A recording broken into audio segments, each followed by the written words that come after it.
Hey, if you wonder what kind of the charger you can use to your Google Pixel 9 Pro XL, let me quickly explain. For the wireless charging, you can use almost every charger. This is actually very cheap charger from an Amazon, and it actually charged my Pixel 9 Pro XL without any issues. Take a look. It just works. But for this adapter, the physical adapters, take a look. When you grab the box of your phone, right here you can find information that there's of course no charger inside, but they actually recommend us to use charger between 7.5 watts to 37 watts.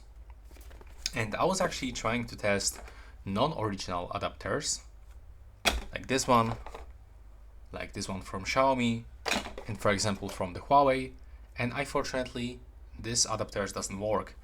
So I will recommend you to buy an original adapter from the Google, but what actually works in my case, so this is actually the Asus Zenfone 7 Pro adapter.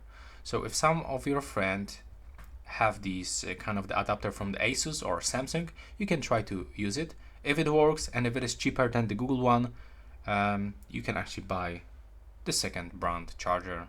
And this is it for this video, the quick information for you. Right now, please subscribe.